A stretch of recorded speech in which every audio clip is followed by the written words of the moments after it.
Boa tarde, boa noite, queridos alunos e alunas. Estamos aqui em nosso 8º encontro nessa disciplina e hoje o tema é os imigrantes e os refugiados. Estaremos trabalhando especialmente o texto do Sayad, o capítulo O que é um imigrante, do livro Imigração ou os Paradoxos da Alteridade, e o texto Os Refugiados e a Nova Ordem Mundial, do Michel Agier. Então, é nesse contexto que está aí como texto obrigatório e como texto complementar.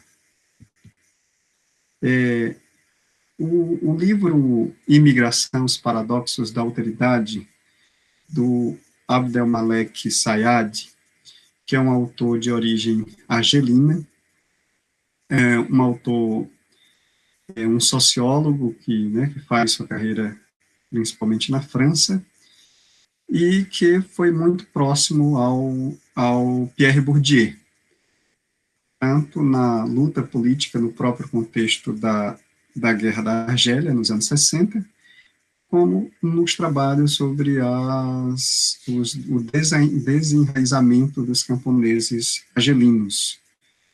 Inclusive, o Sayad tem um livro específico sobre isso, e o Pierre Bourdieu também tem várias reflexões. Né? Então, nesse sentido, o que vamos trabalhar aqui é o capítulo O que é um imigrante, que é o capítulo 2 do livro Imigração, os Paradoxos da Alteridade. Então, é importante que a gente situe, ainda na introdução do livro, uma questão que é fundamental para o Sayad, que é essa questão de como pensar de uma maneira articulada o processo de emigração e de imigração. Para o autor, há uma espécie, e aí é importante dizer que esse livro foi publicado na década de 90, antes da morte do Sayad, mas é fruto de vários artigos publicados, especialmente entre a década de 70 e a década de 80. O capítulo que a gente está lendo aqui foi publicado inicialmente numa revista em 79, com dados especialmente aí da década de 70. Então, é importante essa situação do próprio texto que vocês leram. Então, voltando ao nosso debate, é importante que a gente pense que o autor afirma que há uma espécie de divisão intelectual do trabalho ao falar do processo migratório, ou seja, intelectuais dos países de imigração falam especialmente de imigração, e intelectuais dos países de emigração, fortemente de emigração, tende a fazer vários trabalhos sobre o processo de saída de emigrantes de seus territórios nacionais. Desde a perspectiva, a emigração é, portanto, trabalhada especialmente pela sociedade de origem e a imigração pela sociedade de recepção e de destino. Ou seja, essa espécie de divisão intelectual do trabalho tem vários problemas, e é justamente pensar esse processo como parcial, como se o imigrante só existisse depois que entra na fronteira nacional da sociedade de recepção, ou também chamada de destino.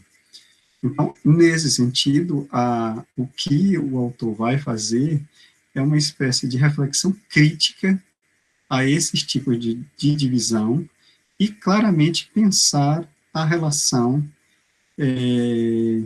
intrínseca entre o processo de emigração e imigração. Não há imigração sem a emigração. E, portanto, ao abordar somente o processo de imigração, é como se deixasse de analisar todo o processo de saída, as motivações daquelas pessoas que chegam em determinados territórios. Então, eu acho que essa é uma primeira reflexão crítica que aparece já na introdução do trabalho do Sayad. A segunda questão importante, para a reflexão do livro inteiro, é a ideia de que a imigração, essa relação entre imigração e emigração, é um fato social total. E aqui lembrando o trabalho do Marcel Mauss, né? O Marcel Mauss, já com uma análise crítica do próprio conceito de fato social do Durkheim, aqui é a ideia de pensar que a imigração e a imigração envolve múltiplas conexões espaciais e temporais entre os chamados lugares de origem e lugares de destino. Também essa noção de fase social total pressupõe a ideia de que o fenômeno migratório é um fenômeno que envolve dimensões econômicas, social, política, cultural, simbólica. Ou seja, por mais que a sociedade de destino veja o imigrante somente na sua dimensão econômica, é fundamental para o analista do processo migratório perceber as várias dimensões deste fenômeno, seja na simultaneidade, seja na diacronia, no processo histórico, de como essas dimensões vão se sobrepondo no fenômeno migratório. Então, é fundamental pensar na migração não somente como uma mão de obra econômica, né, uma mão de obra de trabalho, mas envolvendo todas essas dimensões. A terceira característica importante do fato social total é a relação entre o individual e o coletivo. Né? Então, o fato social total não é somente aquilo que é coletivo, é também a dimensão de como o drama pessoal se relaciona com o drama coletivo.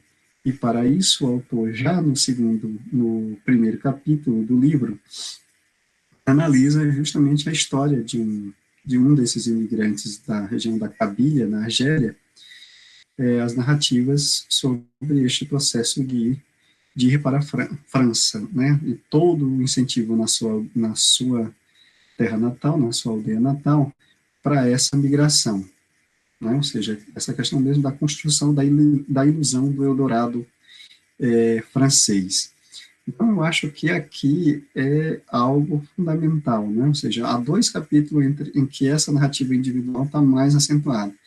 Esse capítulo do exílio e do fenômeno da imigração, e o capítulo Os Filhos Ilegítimos da Migração, que também, ou seja, é uma narrativa, né, de uma jovem também de 21 anos, das suas visitas e tempo que passou nos lugares de origem do seu pai. Então, nesse sentido, a gente percebe aí que, e também o capítulo que vocês viram, né, o capítulo que é o imigrante, é fundamentalmente uma análise do fenômeno coletivo da migração desde a perspectiva da sociedade de recepção, no caso a França. Então, eu acho que essas três dimensões são fundamentais, né? Não, claro, essa definição já é uma postura contrária ao reducionismo nos estudos migratórios. Tanto a questão de reduzir somente ao fenômeno da imigração, como também o reducionismo a reduzi-lo fundamentalmente à dimensão econômica e de trabalho. Né? Então, ou seja, nesta perspectiva que a própria definição é construída. E aí a gente percebe que também o texto todo é essa tentativa de problematizar ou de transformar o problema social da migração em um problema sociológico da imigração. Ou seja, como ele diz, antes da própria sociologia se dedicar ao estudo da imigração, ela já vem se constituindo e claramente aí, né, ao longo do século XX, especialmente na segunda metade do século XX, como um problema social. Né? Problema social esse relacionado a tantos outros problemas sociais na sociedade de recepção. O imigrante é apresentado nessa sociedade de recepção geralmente como um problema a ser resolvido, seja dentro da ideia da assimilação e da integração, seja na ideia de melhores condições de vida, pois fundamentalmente o imigrante é visto como pobre, né, e em situação de vulnerabilidade. Então, nesse sentido, muitas vezes a questão da imigração aparece em vários outros assuntos dos chamados problemas sociais dessas sociedades de recepção. como a questão da moradia, a questão do desemprego, a questão da velhice, a questão da saúde pública, e por aí vai.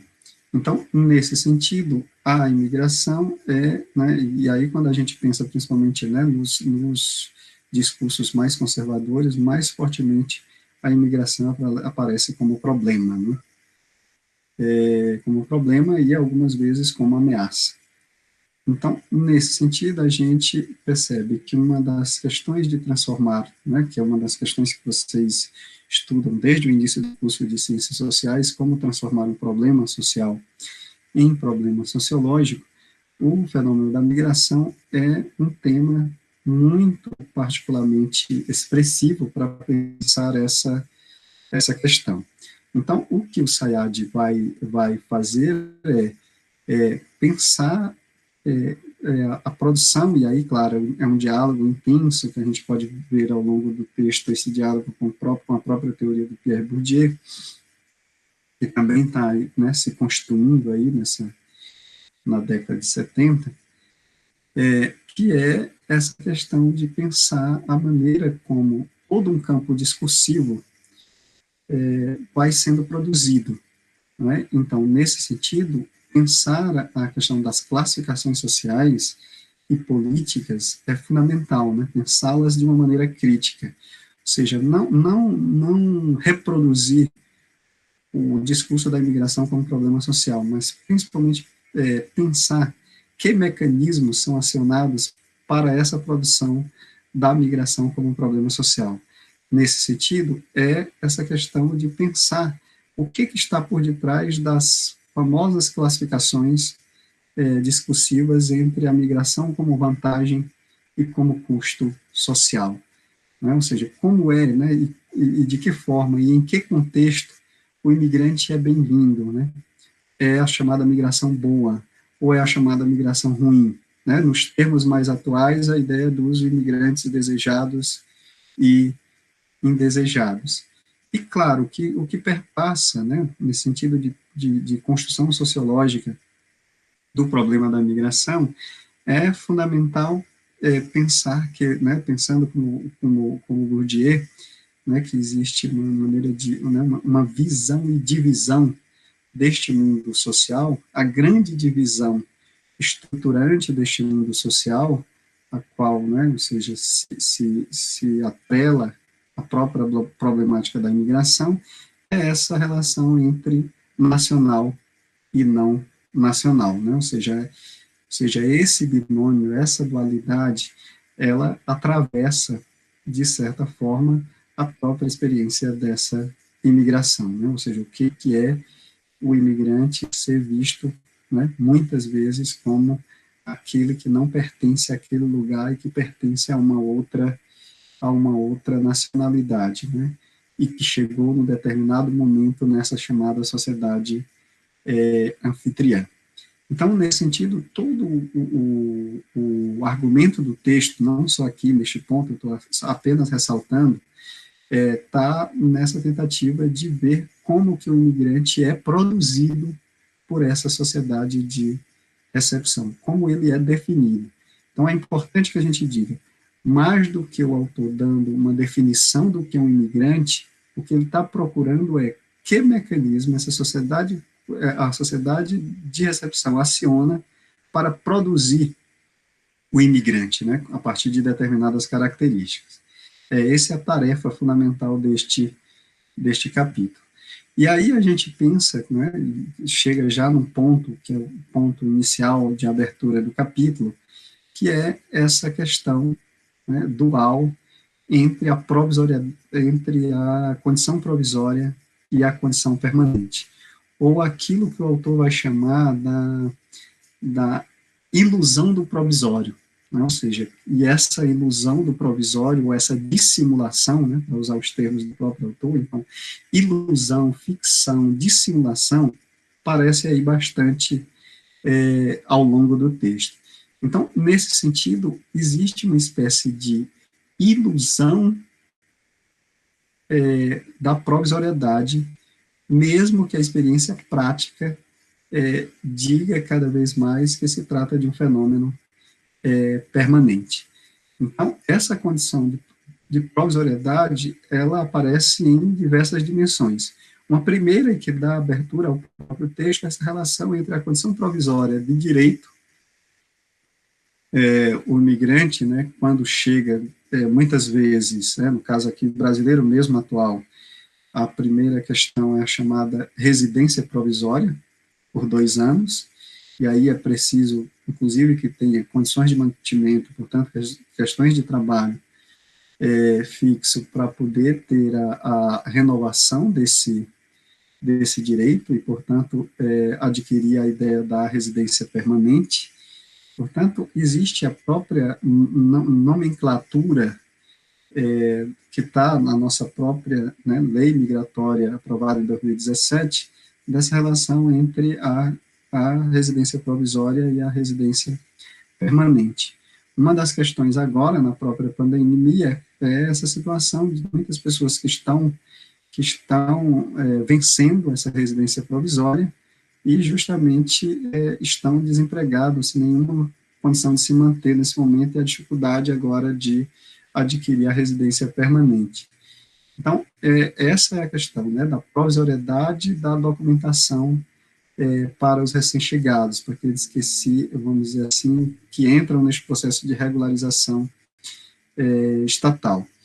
A outra questão é pensar que, se por um lado tem essa dimensão provisória do direito, de fato a gente tem como fenômeno coletivo cada vez mais os fenômenos migratórios como de fato permanente, não é? Ou seja, vem uma leva, depois vem, né, os descendentes, os parentes, e um determinado tipo de migração vai se tornando cada vez mais efetiva e permanente numa certa localidade. Quando a gente imagina mesmo os bolivianos aqui em São Paulo, né, pelo menos aí desde a década de 80, podemos claramente visualizá-los como uma migração permanente neste contexto paulista.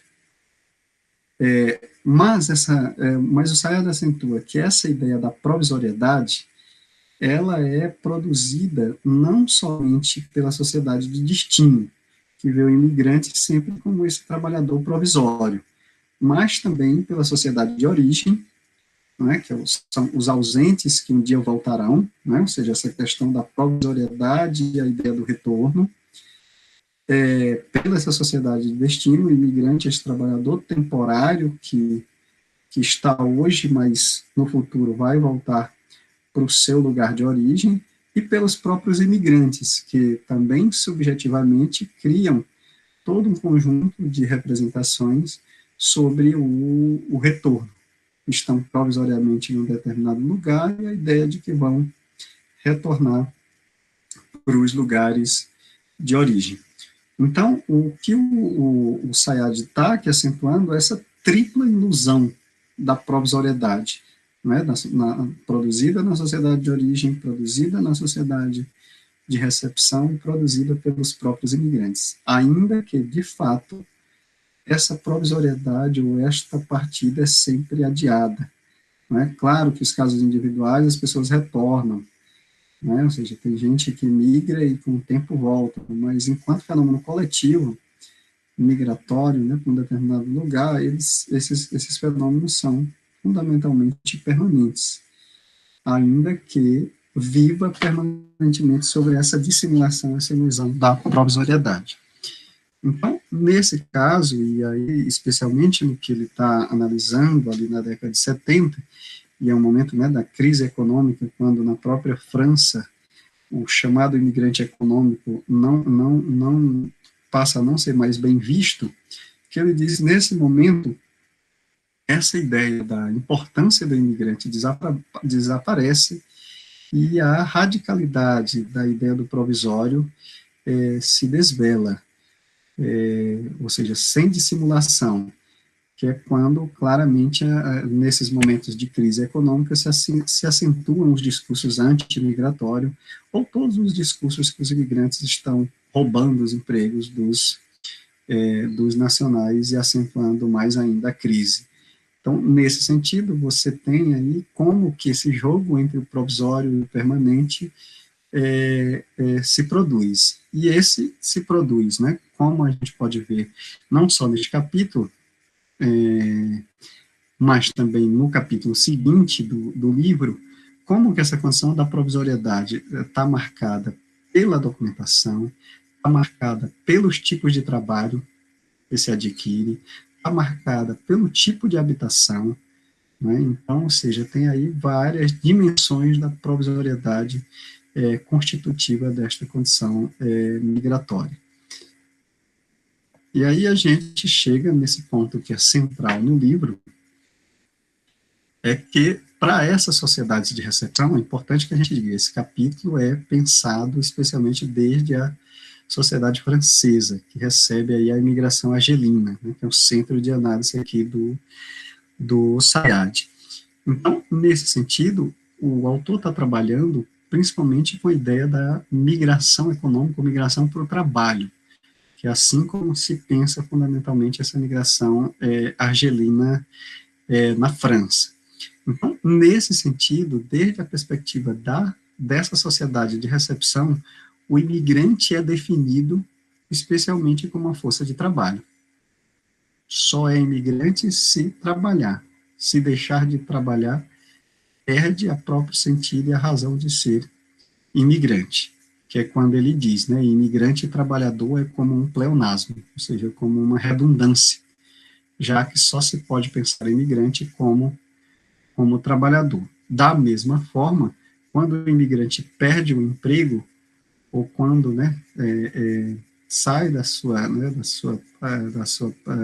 é que se diz, de mão de obra ativa, na faixa etária de mão de obra ativa, passa a ser um paradoxo essa própria condição migratória, já que, como ele diz, imigrante, desemprego e desempregado é como um paradoxo. O imigrante só se constitui como imigrante através do trabalho. Isso não se trata que o Sayad, que essa é uma questão que muitas pessoas, né, inclusive orientando em outros momentos, chega a dizer, né, que o Sayad está definindo imigração diretamente ligada ao trabalho.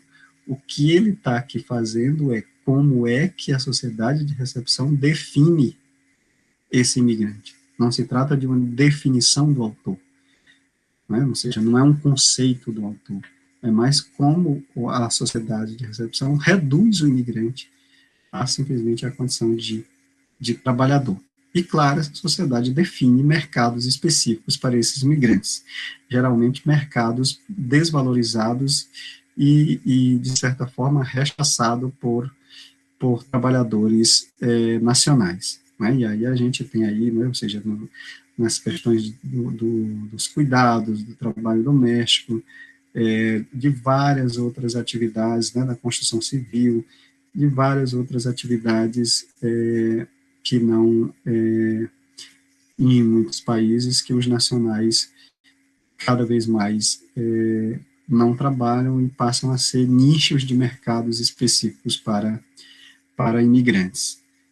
Então, nesse sentido, a gente pode pensar que embora o autor esteja generalizando, né, por uma questão mais ampla sobre os processos de imigração, não só dos argelinos na França, mas em tantas outras realidades, o que a gente pode pontuar é que se trata fundamentalmente dessa dimensão, dessa imigração específica que o Sayad está aqui pensando no livro, né? Ou seja, uma migração que é produto do processo colonial, ou seja, muitos imigrantes que estão na França vieram antes da própria independência da Argélia, nos anos 60, como é o caso, né, a grande migração que ele fala de 47 a 62, ainda no contexto colonial. Essa migração terceiro-mundista, né, de um país menos desenvolvido para um país mais desenvolvido, no contexto pós-independência da Argélia, essa migração africana, né, dessa África do Norte para a França, e é uma migração muçulmana para um país fundamentalmente cristão.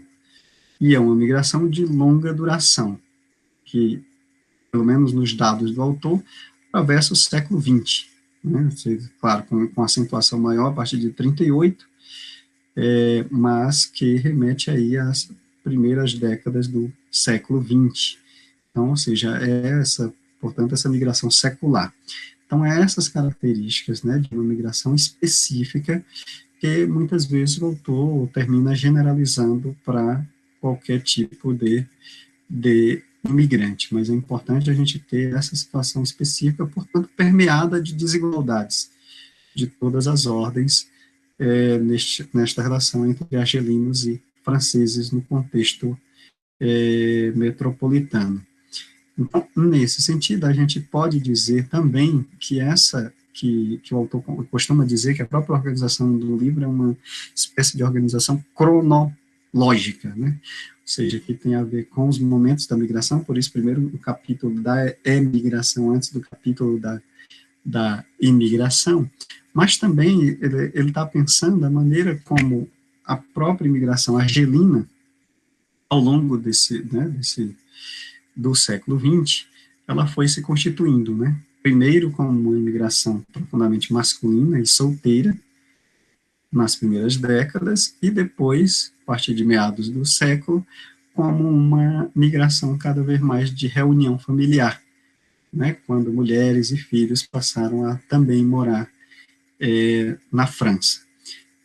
Isso para pensar no comparativo com outras migrações mais recentes, que são mais vantajosas do ponto de vista econômico, que são, né, mais de solteiros, como de marroquinos, tunisianos, e cita também o caso dos turcos, comparado com essa migração mais longa e mais estruturada, do ponto de vista das reuniões familiares, dos argelinos. Então, para ele, ou seja, do ponto de vista da sociedade de recepção, portanto, da França, há vantagens econômicas dos recém-chegados e há um custo social maior dos imigrantes antigos, especialmente por essas questões de reunião familiar, né, e de várias necessidades, como necessidades escolares, necessidades de saúde, como questões de aposentadoria, como essas questões todas que já coloca, né, a questão da própria imigração argelina como um tipo de imigração que dá mais custo social do que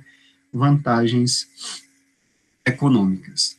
E, nesse sentido, é importante também que a gente pense, uma coisa que o autor vai trabalhando ao longo do texto, que é essa ideia de que os descendentes de imigrantes, essa questão que poderia ser facilmente demarcada, essa questão entre o nacional e o não nacional, ou que o imigrante seria sinônimo de estrangeiro, mas claramente quando pensa fundamentalmente nas novas gerações, né, nos filhos e netos de imigrantes argelinos, é fácil pensar que não há uma relação direta entre a categoria de imigrante e a categoria de estrangeiro.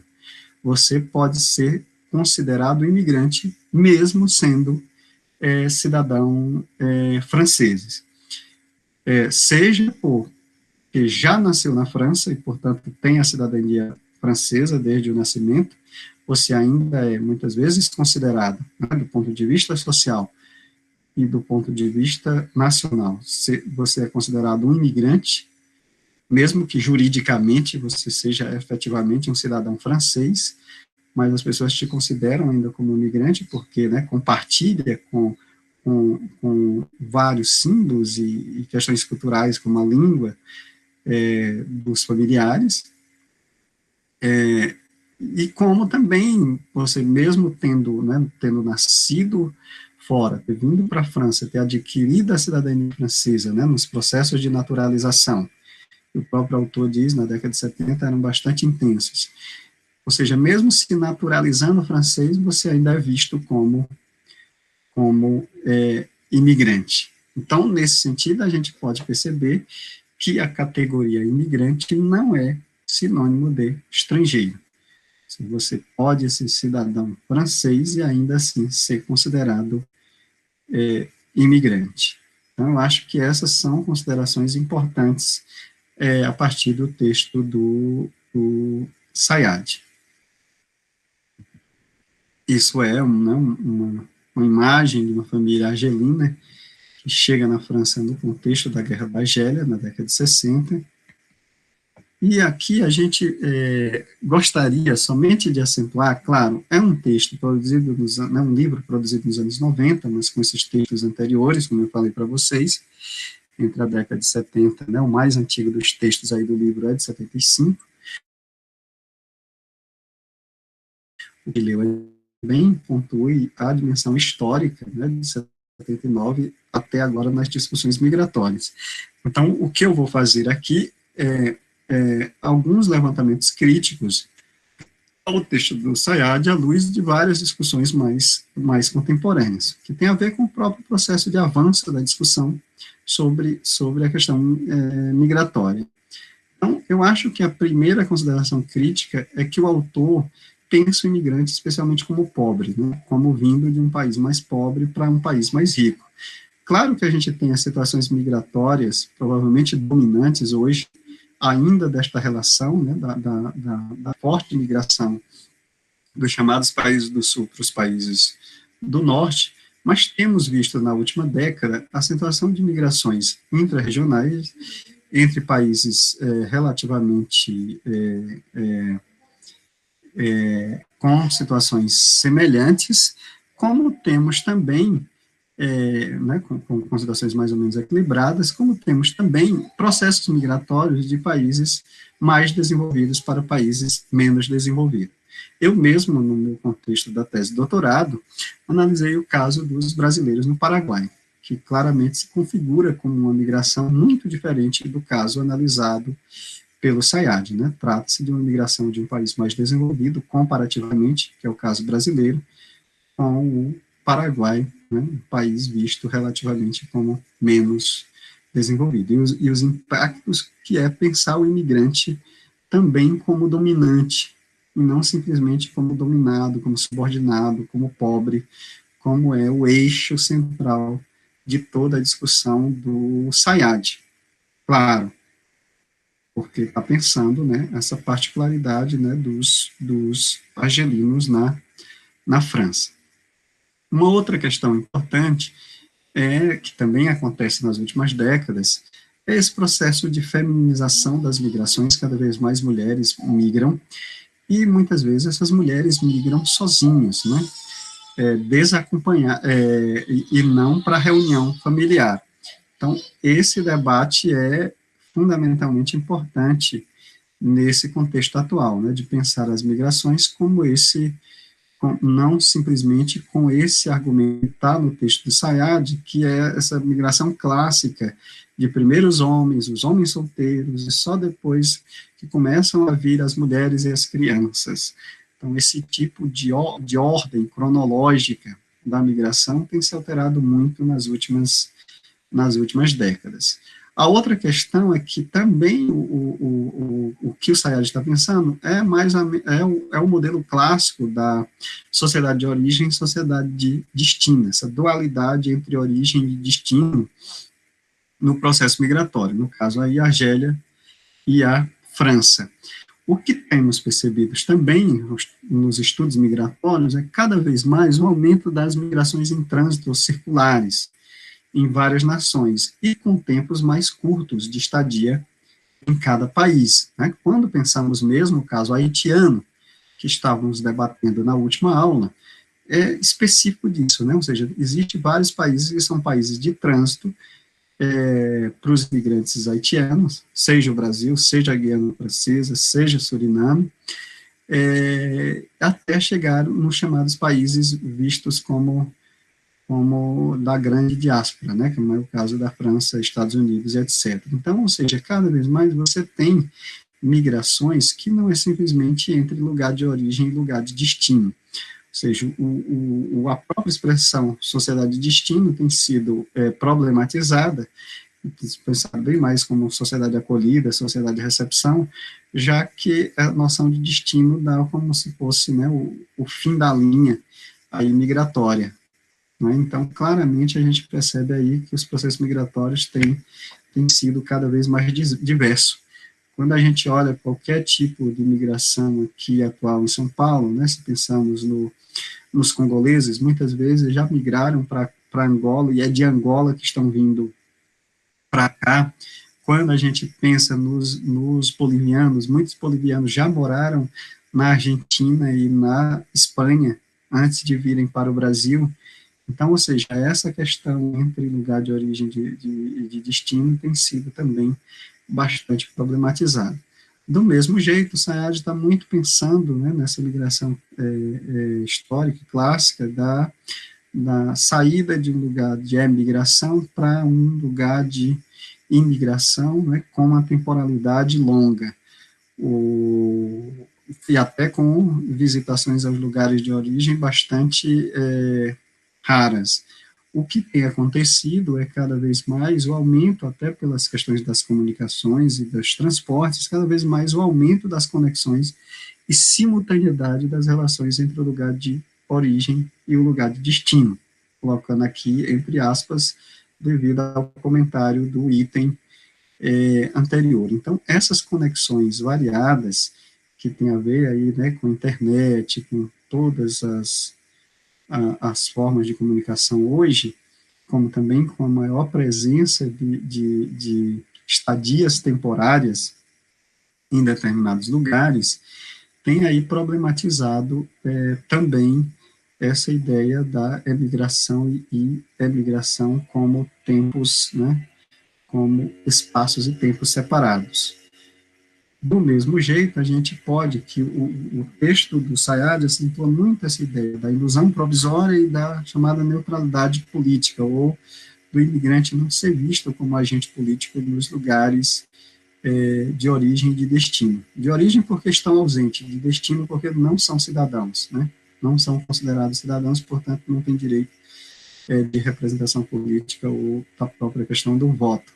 Então, o que tem se acentuado nas últimas décadas é também essa questão da participação política maior dos imigrantes nas sociedades de destino, especialmente no poder local, né, nessa questão das prefeituras e até em determinados lugares na questão estadual, menos ainda no direito de votar para presidente, isso ainda é bastante reduzido em muitos lugares, e também, cada vez mais, uma representação política dos emigrantes, dos que estão ausentes do seu país de origem, no seu país de origem. Várias questões, pelas próprias relações, né, de manter relações com os do lugar de origem, pelas remessas de dinheiro e por tudo mais, os emigrantes chegam a ser, inclusive, representados nas configurações do Estado, como é no caso da própria, né, do próprio departamento do Haiti, que estávamos vendo no encontro passado, como também no Uruguai. Também tem toda uma representação dos chamados emigrantes uruguaios no exterior, podendo, inclusive, votar nos representantes no Uruguai. Então, a gente tem aí, portanto, uma maior participação política dos imigrantes e emigrantes comparada ao contexto que o Sayad está analisando. Mas, claro que isso não dá por encerrado, aqui mesmo no caso brasileiro, os imigrantes ainda não podem votar. Eu acho que vocês já escutaram falar, né, da chamada campanha Aqui eu vivo, aqui eu voto, né, que justamente é essa reivindicação pelo direito de voto dos imigrantes. E aí a gente passa, que é só uma representação desta luta política, né, que é as famosas caravanas de imigrantes centro-americanos atravessando todo o México para pressionar a entrada, né, nessas longas manifestações coletivas para tentativa de entrada coletiva nos Estados Unidos, que cada vez mais com dificuldade de entrada de imigrantes centro-americanos e mexicanos. Então, nesse sentido aqui, não sei se vocês acompanharam, mas foram variadas caravanas que saíram dos países centro-americanos nos últimos anos. E aí a gente passa para a questão dos refugiados, né? Eu acho que a primeira questão importante é a gente diferenciar essas palavras, né? Ou seja, a gente pode dizer que refugiado é um tipo específico de imigrante. Ou seja, refugiado não é uma categoria ou outra, né? Ou seja, imigrante é uma categoria mais abrangente e refugiado é um tipo de migração, né, que é ligado a essa chamada migração forçada. né, ou seja, esse temor de perseguição, que é um dos critérios fundamentais, né, os fundados temores de perseguição, como um dos critérios fundamentais para a definição de refugiado. Então, vamos começar aqui por pequenas diferenças jurídicas entre os termos refúgio, e exílio, que são categorias que justamente estão postas no texto do AGE, os três termos, né, sem chegar a uma definição precisa, mas só para a gente situar aqui de início, ou seja, o refúgio tem a ver justamente com essa dimensão da proteção coletiva, tem a ver com o número significativo de pessoas que estão sendo ameaçadas em determinados contextos, e, portanto, tem um amparo nessa legislação internacional, né, a partir da segunda metade do século XIX. Portanto, essa dimensão coletiva e essa dimensão de amparo a uma legislação internacional, que faz com que os Estados nacionais sejam obrigados, né, a conceder refúgio, tem a ver com características, né, específicas da definição deste estatuto jurídico. Asilo, ou seja, por exemplo, no caso francês e no próprio texto do AGE, é muito comum a pensar os dois termos como sinônimo, né, refúgio e asilo, ambos com essa ideia de proteção a quem está sendo ameaçado em outro território nacional. Então, nesse sentido, no caso brasileiro, que tem a ver com a tradição de asilo na própria América Latina, que remete ali ao século XIX, 1889, que é essa ideia do asilo político, né, ou seja, caracterizado como essa ação do Estado Nacional, e não, né, fundamentado em toda uma legislação internacional sobre isso, mas muita essa garantia do Estado Nacional de dar asilo político individualmente a um determinado perseguido político de um outro Estado nacional. E aí esse asilo pode ser tanto territorial, quando esse asilado, né, quando esta pessoa já está em território em que solicita o asilo, como pode ser o chamado asilo diplomático, que é a pessoa se deslocar até uma embaixada ou consulado daquele país que está garantindo esta proteção do asilo. Portanto, a gente pode aqui ver uma pequena diferença, né? A diferença, ambos têm a ver com a proteção, ameaçados, mas um tem a ver com um fenômeno mais coletivo, de grande número de pessoas que estão numa condição semelhante, e o outro tem a ver ao caso individual. O refúgio tem a ver com perseguições de várias ordens, né, de política, mas também de guerra, de perseguição religiosa, étnica, enquanto que o asilo tem a ver fundamentalmente com questões de perseguição política. E, claro, o termo exílio, por sua vez, tem a ver, se os dois ambos têm a ver com proteção, o exílio tem a ver com a expatriação, com a saída, com o banimento de um determinado território. Então, é importante essas diferenciações jurídicas para o nosso aqui começo de conversa. Então, é importante que se diga que o Estatuto de Refugiado no Brasil, ele está centrado, né, ou seja, foi aprovado em 97, já no governo do Fernando Henrique Cardoso, claro que antes tinha também essa proteção de refugiado, mas não como uma lei específica, né, como é o caso ou seja, o Brasil se amparava na legislação internacional, especialmente na Convenção de Viena, ou de Genebra, desculpa, mas ainda não tinha um arcabouço estatutário do refugiado no Brasil, que só acontece aí há 20 e poucos anos atrás, né, em 97.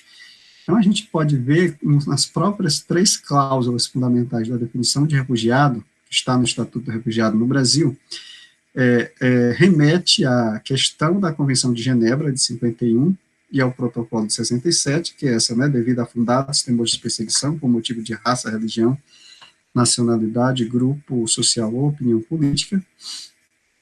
A questão da Convenção dos Apátridas, de 54, no seu artigo 2, não tendo nacionalidade, estando fora do país, onde antes teve residência habitual, e a questão da Declaração de Cartagena, de 1940, ou 1984, quando se ampliou bastante o Estatuto do Refugiado, também levando em consideração a questão da violência generalizada e da violação aos direitos humanos.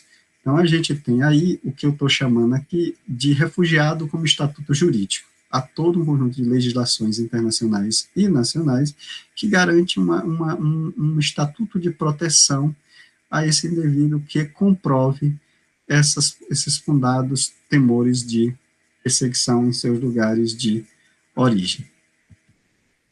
Mas isso aqui é uma questão, uma foto desse processo de refúgio do povo Rohingya, né, do Myanmar, que a Carol estava comentando no encontro passado.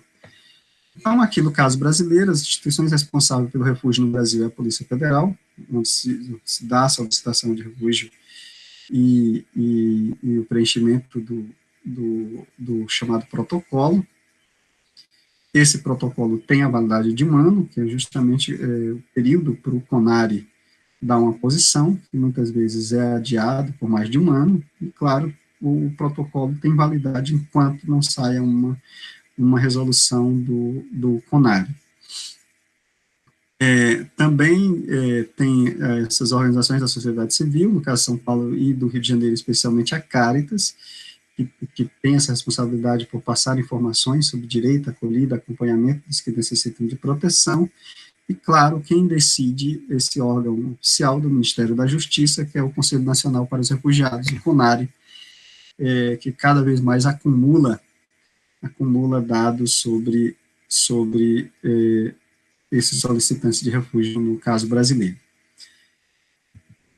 A gente só aqui em números já tem os dados de 2019, não consegui aqui atualizar, mas só para vocês verem a questão dos refugiados hoje no mundo, né? Ou seja, claro, esses números são contestáveis, como o próprio Michel Ager fala no texto, mas temos aí 25,9 milhões de refugiados, sendo a maior número, né? E tem a ver aí com o caso da Síria, 6,9 milhões, claro que esse número tem se alterado, como a própria Carol estava dizendo, né, ou seja, os venezuelanos cada vez mais aumentam, né, e pode ultrapassar a Síria.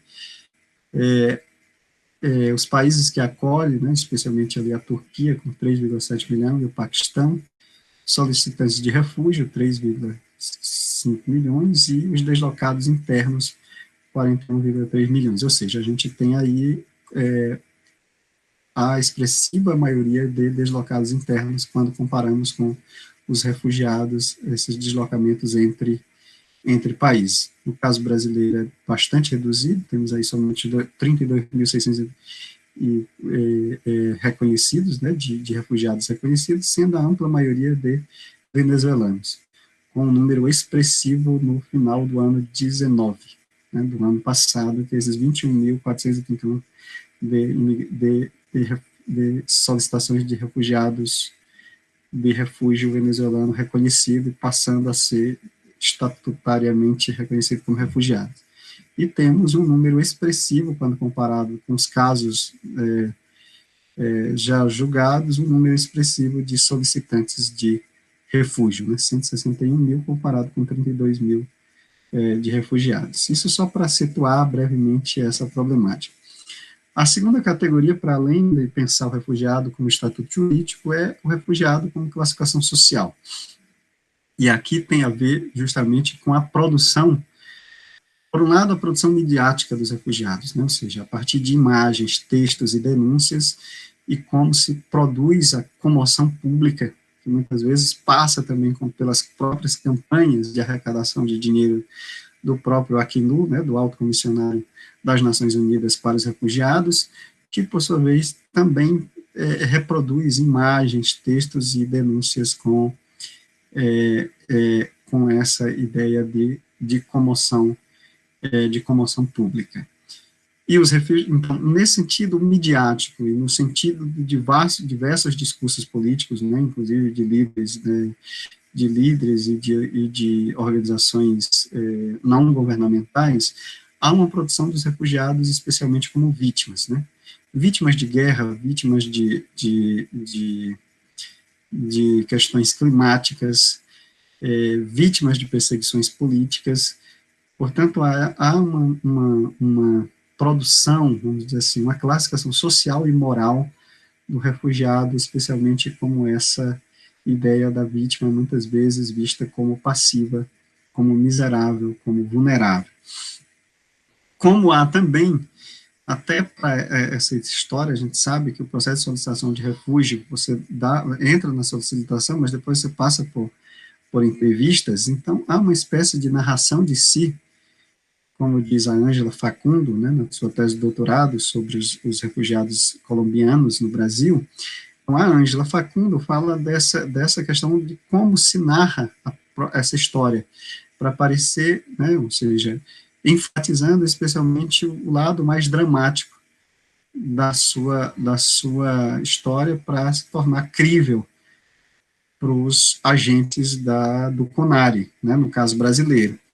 Então, há, portanto, uma produção da vitimização, da violência, do lado mais cruel da própria narrativa, para poder se tornar aceitável, legítimo, do ponto de vista dos agentes de Estado do CONARE.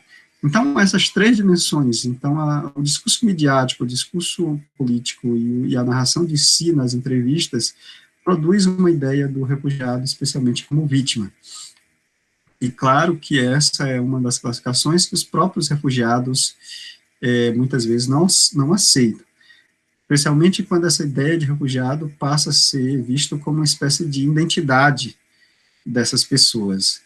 Então, muita gente refuta, mesmo tendo entrado com o estatuto de refugiado, refuta a classificação de refugiado, justamente porque a palavra está muito associado à questão de coitado, de vítima, de vulnerável.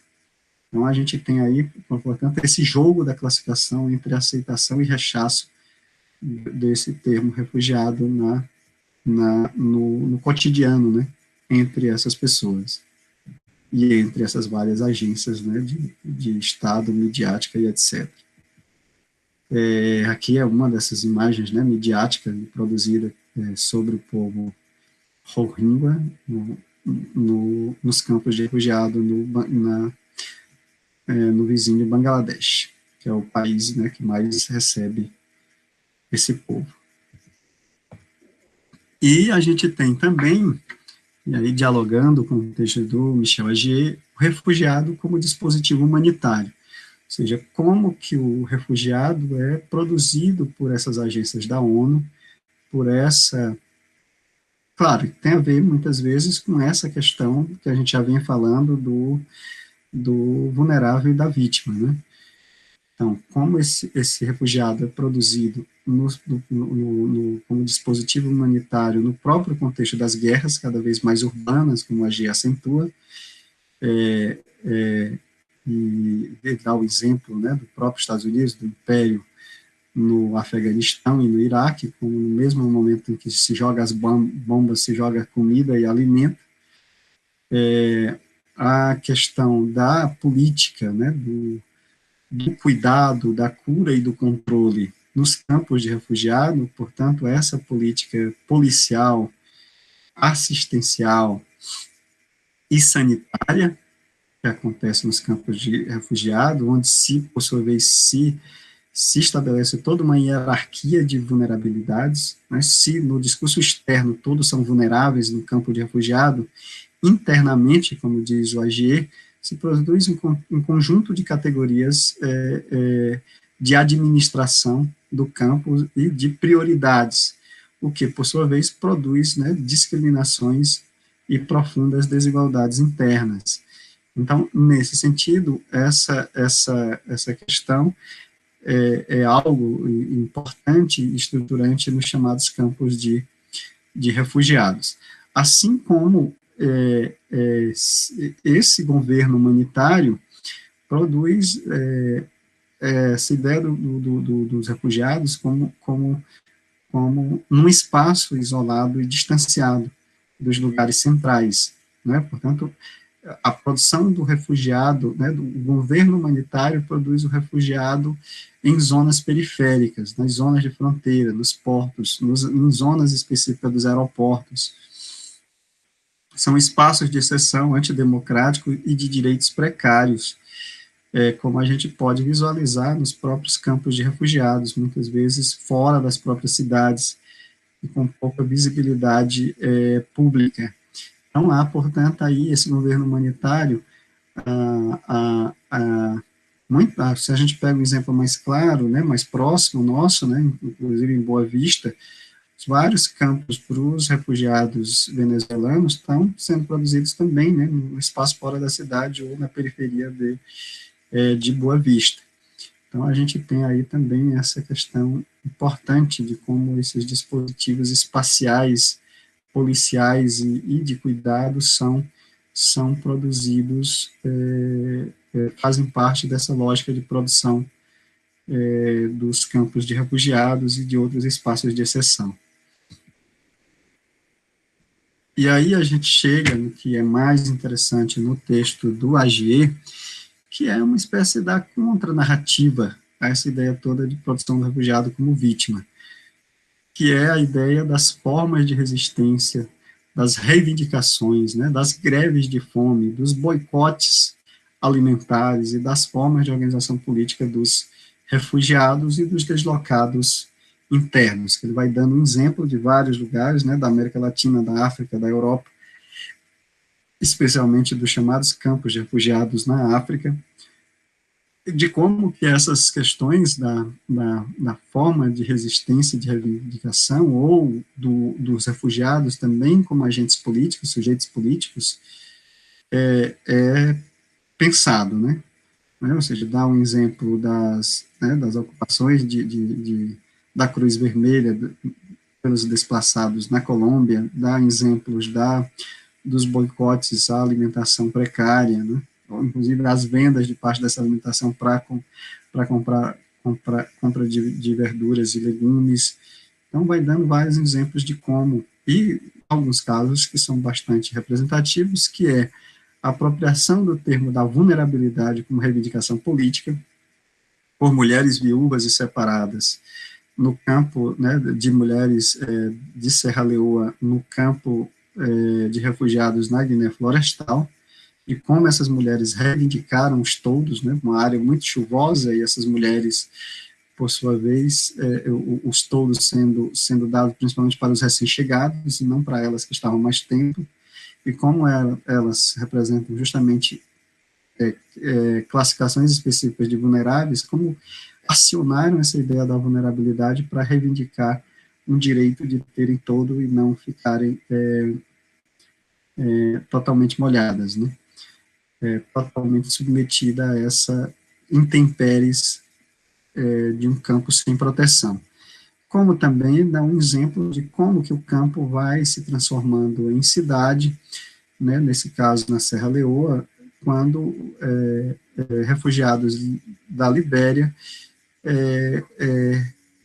reivindicam representação política, né, buscam formas de eleição e como entram em tensão com as formas mais tradicionais e autoritárias de gestão